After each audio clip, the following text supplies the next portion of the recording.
What is going on, everybody? This is France, and we are back again for our NXT review for Wednesday, April 25th, 2018. The match tonight we were supposed to get was Johnny Gargano versus Aleister Black for the NXT Championship. We'll get into what happened at the end of the show for that and why I expected this stuff to happen. But NXT teased us a little bit with a Johnny Gargano match for the NXT Championship, and quite honestly, Gargano should not be in championship contention at this time in his career. He should be in the back of the line, really. He needs to work his way back up to get a legit championship match. And after what happened tonight, an old ghost from the past is not done with him yet. We had ourselves, Sanity got their final curtain call on NXT as well. They were also featured tonight. We also had, let me see here, Undisputed Era. They had their talk, and then, of course, the North American Championship was defended for the first time on NXT TV. It wasn't the first time the NXT North American Championship was defended, as he did that against Akira Tozawa the night after he won, actually the morning after he won it. But they had a great promo for that tonight. We also had the Heavy Machinery versus Moss and Sabatelli match that we were supposed to have a clear, conclusive finish to at New Orleans, but the War Raiders came out and made that a no contest. So this tonight was the legitimate rubber match for these two teams, and an ending which probably was a long ways coming, but we'll get to that as well when we get to it. They also had the women's division they're hyping up a lot in this. They hyped up the women's division a lot in this show. There wasn't a women's match tonight, but they did hype up 6 women overall. It's like they really want to show that the women's division in NXT with the departures of the Iconics, Ember Moon and Kairi Sane, is still strong as ever. As with everything they talked about tonight, which was these 6 women talking about why they should be the next NXT Women's Champion and what they have that Shayna Baszler does not have. So it's Shayna Baszler over others, and of course Dakota Kai was also interviewed by Kathy Kelly, and she just looked disturbed from the onset of that interview. So we'll talk about that too. Let's see here. We did have a couple matches named for next week, and then everything that happened in the main event. So there was only technically 3 matches tonight. Yes. NXT just, again, hitting another home run with the storytelling and everything, and getting ready for us closer and closer to Chicago 2, whatever they're going to call it. I don't know if they're going to just call it Chicago or Chicago 2, because this is the second year in a row. Last year, of course, it was, I think, right before Backlash. But this year, it's right before Money in the Bank, which is now supposed to be a Big 5. If there's an NXT TakeOver before WWE pay-per-view, it's one of the big, huge pay-per-views, so let's go with that. The Undisputed Era come out first to start NXT. Cole says, he was looking at Kyle O'Reilly, Bobby Fish, and Roderick Strong, who looks great in the Undisputed Era black and yellow shirt with the Undisputed Era with him. When they do the Adam Cole when Adam Cole does his Adam Cole baby with the entire Undisputed Era, Bobby Fish is on one side, Kyle O'Reilly's on the other, and Roderick Strong's in the front on his knees, like doing a pose in front of him, which this looks like a cool faction now. When was the last time we had a 4-man faction? We've had Sanity with 3 men and a woman. I think the Nexus was the last time we actually had a 4-man plus faction of more than just 4 guys, not a woman ballet or something. Cole says, I want you to relish this moment. Look at all this gold. This is what happens when you back us into a corner since day one. It has been NXT's mission has been trying to hold us back in a corner, and look at us now.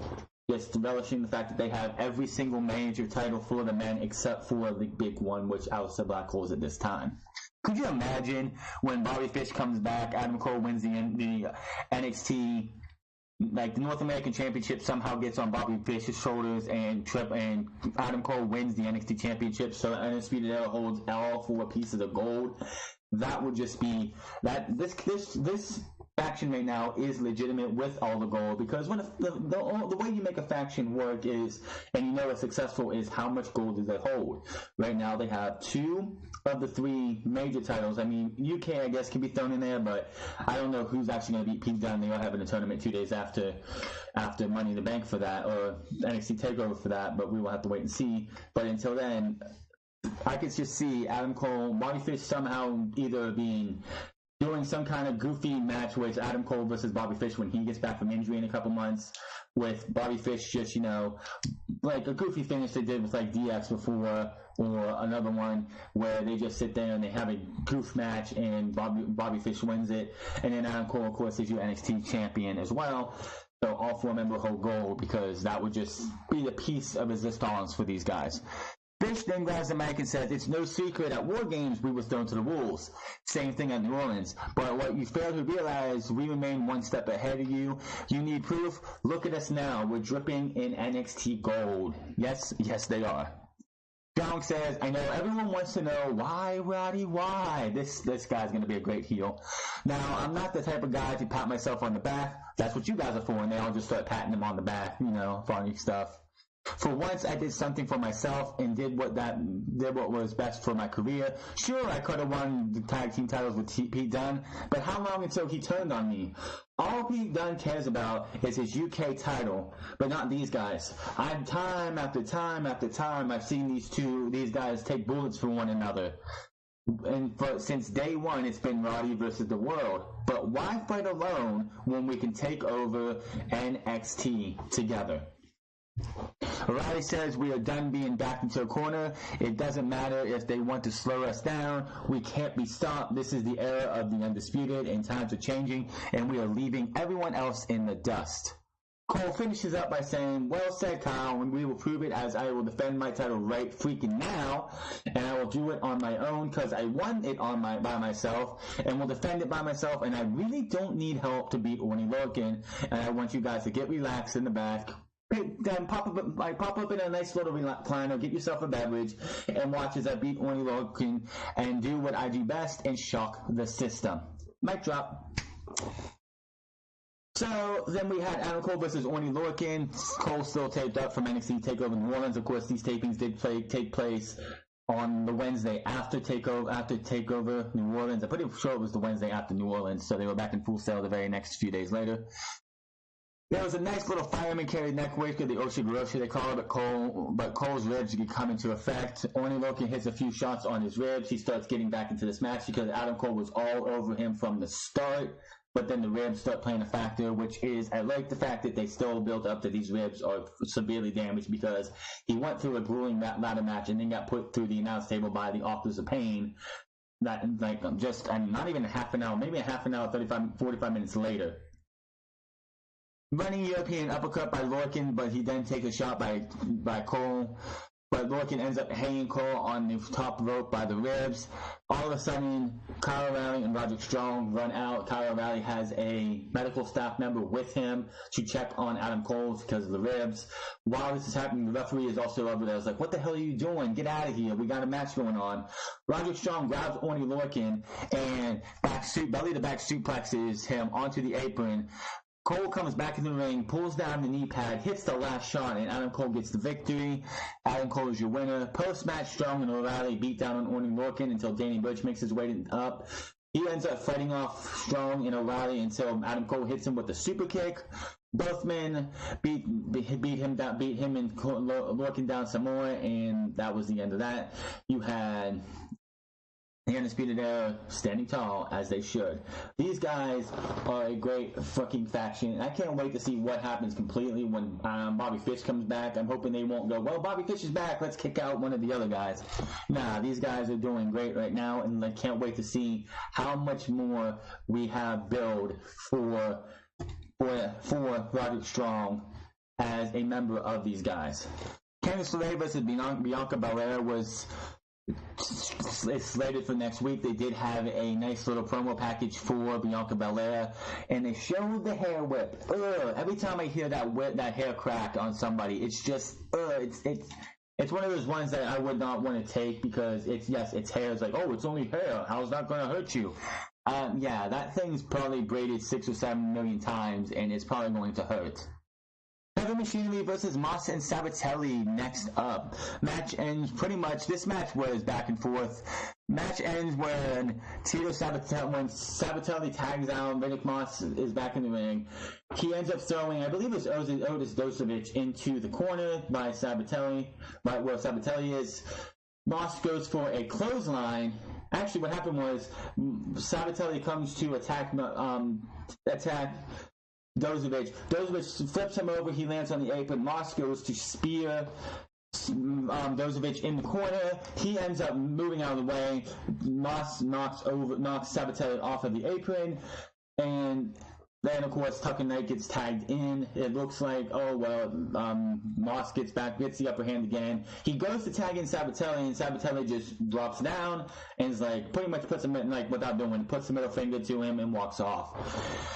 So Moss hits the compactor for the 3 count, and your winners are Heavy Machinery. Post-match, though.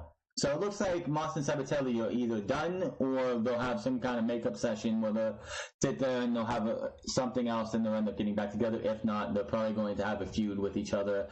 I really don't care for that feud. That's something that Moss and Sabatelli as a team are fine because they are good heels together. But breaking them up is just, I don't see them doing anything.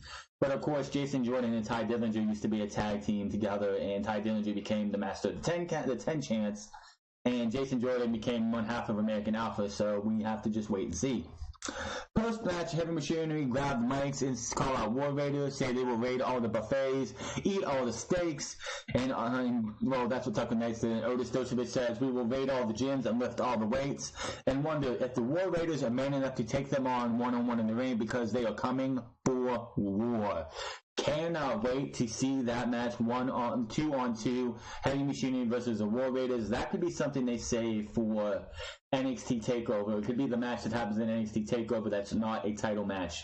Because with 4 titles themselves, the tag, the North American, the Women's, and the NXT Championship, adding another match would make it a 3-hour program, which is fine. They know how to pace it, so a 3-hour program overall is fine. I mean, they had it at WrestleMania, and it's not like they have a takeover every single month, because then it would just get boring and it wouldn't work as well. So adding this match, I hope this match lasts. Like they keep calling out the War Raiders, and the War Raiders don't answer them yet until we get to the coming week, until we get to the next set of tapings, and these two sign up for not a normal tag team match. War Raider rules match. You know how the War Machine, when they were War Machine in Independence, they would always do, this ain't Raider rules, it's War Machine rules. And of course, it's just a no disqualification match. So that would make that interesting. Can't wait to see what happens between the War Raiders and Heavy Machinery. So getting ready for that. They had 2 promos tonight for women. They had one with Kairi Sane, Lacey Evans, and Candice LeRae. I believe it was that one. They also did Lacey Evans, Vanessa Bourne, and who was the other one? Crap. Well, the other one I can't think of was sitting there like, I wish I had a best friend, a popular best friend, and help me get into the business. All these 6 women pretty much tore down Shayna Baszler and pretty much said that they would be the ones who win the NXT Women's Championship next. Then we had earlier in the day, Dakota Kai was asked by Kathy Kelly about Shayna Baszler, and she looked like she was about ready to cry. She was so scared to even, she wasn't comfortable talking about it. In walks Shayna, tells her to look at her. She's like, look at me, like in that type of voice. It says, life at the PC, you left your home, you found all this wonderful stuff here, you're having a good time of your life. I wonder how it feels to know now the reality of a women's division run by me is your worst nightmare. Shayna Baszler is just in the perfect, is just like, she needs to still work on her in-ring work. She's getting there. She improved from Philadelphia to New Orleans, but she still has a ways to go. If she doesn't wrestle that much between now, on TV, from between now and Chicago, she could probably have a hell of a match with whoever it's going to be at Chicago. So she's just doing great, and Dakota Kai looks like she is just scared to death. Are they building to a Dakota Kai versus Shayna Baszler match at Chicago? I don't know. News on her on This is nice news, and I can't wait to see her come into the world of NXT on TV. But Nixon Newell, one of Dakota Kai's best friends in the Performance Center now, is been cleared to return. She did make her NXT return last week or 2 weeks ago on the house show scene. So hopefully by Chicago or before that, we will see Nixon Newell mixing it up with the women's division on NXT TV. And I'll have some words on that and talk. And Nixon Newell had a couple of things to say in an interview about her injury and stuff when we get to Unscripted this Saturday. Cody Rhodes with pretty much the same promo they had last week. He's going to be the self-professed finest hair, finest teeth, finest everything. So let's see what Cody Rhodes, who is obviously coming in as a big-time heel. No one comes in with that type of promo as a babyface. So we'll have word on Cody Rhodes next week when he makes his NXT return or debut. Let's see here.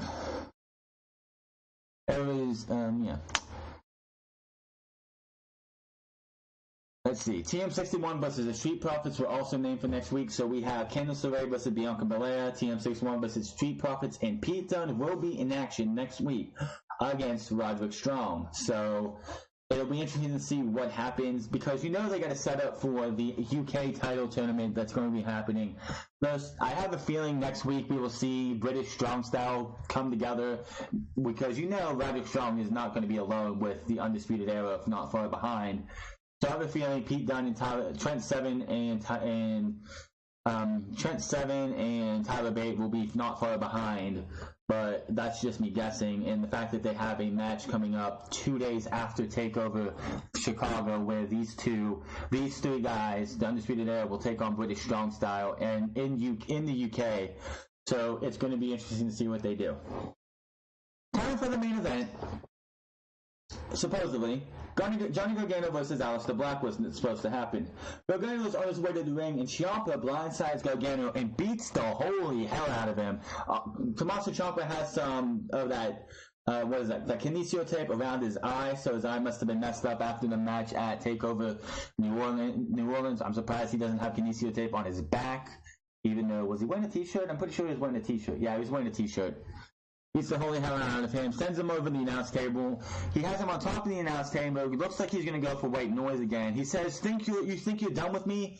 You'll never be able to get rid of me. And he fights, and Gargano ends up fighting back, super kicking Ciampa. Gargano dives onto Ciampa and starts pounding him. And now Ciampa on the stage hits a low blow. Gargano's off to this standing light board, light piece, LED piece they have here on the opposite side of where they come in.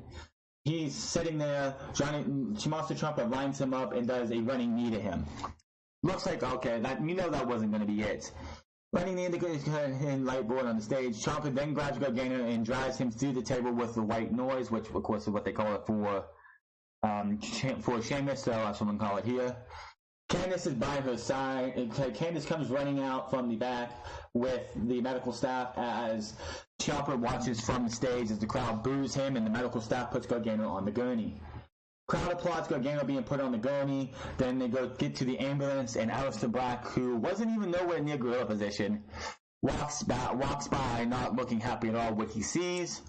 They see the white ambulance drive off, and they pan up to the production booth, and we see Tommaso Ciampa doing his bye-bye Johnny, his little wave when Johnny got fired, lost his job in NXT. Aleister Black comes out from where they just took Johnny Gargano. He looks pissed as hell. No music, no entrance, no nothing. He looks pissed. Black calls out Tommaso Ciampa and is getting ready to. He's like, Tommaso Ciampa, eliminating my competition. Before he could say anything else, saying these music hits. Eric Young grabs the mic, has the mic with him, and says, Gargano provided hope, but chaos took that away. Hope out of chaos, we will find greatness. He keeps talking a little bit, and Aleister Black holds up the pen and is like, are you looking for this? Well, let's do this. Both of them disrobe, get ready to fight, and we have a match. Aleister Black versus Eric Young.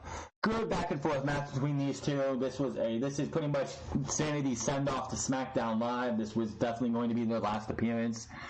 But the match comes to an end when Eric Young goes to the outside, is on the apron. He ends up doing the through the rope shoulder block to Aleister Black. He slides through under Black's legs, gets to turn around, and he eats a Black mask for the 3 count. Aleister Black wins the match. Post-match, Killian Dane and Alexander Wolf both eat a Black mask to end the show as Black poses with the title, and the lights come down, and they do his little light show. So, Killian Dane, Alexander Wolf, and Eric Young are officially out of NXT. That was their final appearance on TV. I guarantee it. There's nothing left for them to do. They already had the promo. They already have promos airing for these guys on NXT. I would not be surprised if we don't see Sanity until after we get past Backlash.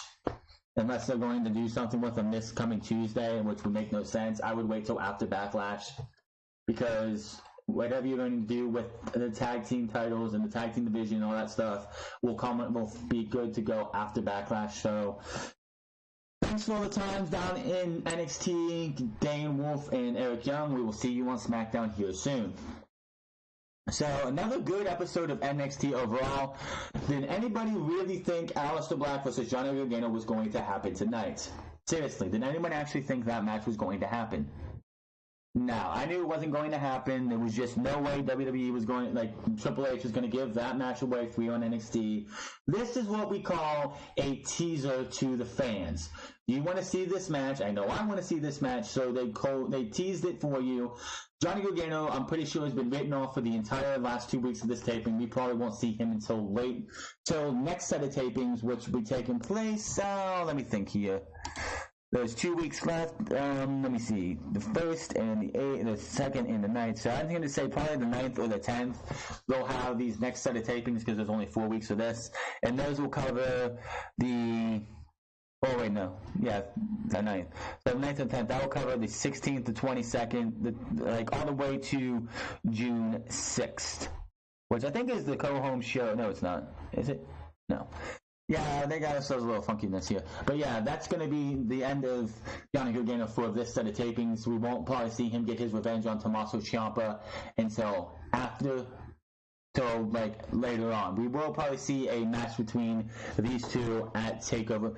I would love to see, since they set this up right, Tommaso Ciampa versus Johnny Gargano versus Aleister Black, with Johnny Gargano coming oh so close to getting Aleister Black to tap out to the Gargano escape, and Tommaso Ciampa ending that by knocking out Gargano, and he ends up rolling up Aleister Black to steal the victory from Johnny Gargano. That's what I think is going to happen going into TakeOver Chicago. The women's division, they're starting to highlight a lot more women. There's a lot more women they're showing off. They showed 7 women in all besides Shannon Baszler. They showed Dakota Kai. They highlighted Kairi Sane, Vanessa Bourne, Lacey Evans, and a bunch of other ones. So they're showing that the women's division is what is going to be fine without Ember Moon or the Iconics in NXT. So that is a great thing to see. What's going to happen next with the Undisputed Era, we will find out next week, as Pete Dunne will take on Roderick Strong. And then, of course, wait, they only taped 3 sets of tapings, didn't they? I have a feeling that they only went to the 2nd. So if this is next week is the final set of tapings for what they just did, that means they still have another. They'll be taping all of next May, of May starting next week. So I'll have to wait and see about that. But yeah, great to see Sanity get the final goodbye. I mean, they probably had a nice little send off after this set of tapings were over. You know how they do that stuff with the crowd. Can't wait to see what happens next week. We do have a good bit of matches. Roderick Strong versus Pete Dunne. Expect to see that build towards the match for the UK Championship Tournament. The King of the Ring, they're calling it. TM61 versus Street Profits, and Candice LeRae versus Bianca Belair, which I believe this is Bianca Belair's first legit match in NXT that's going to actually not be a squash in a long time. So we have a lot to look forward to next week, and maybe, just maybe, we will hear from Sabatelli and why he walked out. Probably not in the arena. They'll probably do something in the back because they need to do something in the back here and there. But that is NXT for the week. There's not usually a lot to talk about, but NXT, again, looking strong as can be. It's great to have that 1 hour show because it's just perfect. I mean, if they wanted to go up an extra half an hour and give us an hour and a half worth of show, yes, it'd make it a little bit harder for them to be taping. I mean, they could always do 2-day tapings like they did for Center Stage, where they did 3 and 3 instead of 2 and 4, like 4 completely. So it'll be interesting to see where they go from here. NXT, again, hitting its stride and showing that even though they lost Drew McIntyre, who's been gone since November, they lost Cien Almas, they lost the AOP, they lost Sanity, they're losing Andrade Cien Almas, they lost the Iconics, they lost Ember Moon. That's a lot of talent they've lost. They've lost about 10, 11 pieces of talent, and yet they are still stacked with everybody that they have. So we still have a lot of good NXT still to come this year. They've already had two of their takeovers have at least one 5-star match on it. So all I can say is we'll probably see Johnny Gargano versus Tommaso Ciampa versus Aleister Black at NXT TakeOver Chicago. I'm calling it now. It would be fine. It would be great because the last time we actually had a multi-man title match for the NXT Championship was actually NXT TakeOver Fatal 4-Way 2 years ago. 4 years ago, actually. Wow. I just realized that NXT TakeOvers have been happening for 4 years. Wow. Time does fly, but that's the last time we actually got a takeover with an NXT Championship match, like world title match, that was more than one-on-one. So it'd be nice. It'd be a nice change of pace, and it would conclude the Johnny Gargano. It could conclude the Johnny Gargano versus Tommaso Ciampa, or they could go and have Tommaso Ciampa be the one to steal the victory from Johnny Gargano, who just barely can't get there while Aleister Black gets beat by Tommaso Ciampa. So that would be awesome, but we will have to wait and see. But I'm going to get out of here. I got some other stuff I got to do, and then we're going to get ready for the Greatest Royal Rumble preview predictions for tomorrow. I will see you guys for that tomorrow. Make sure to find me on Twitter at TheFranz. Find me on Twitch.tv at TheFranz08. Make sure to hit that subscribe button, comment down below, and hit that like button if you like what you hear. Or if you don't like what you hear, hit that dislike button too. It doesn't really matter. You guys show me how you feel about these, how you feel about my review on things. Like, share, subscribe, as well as if you don't like it, dislike it as well. Up to you. Till then, I'm getting out of here, and I'll see you guys later.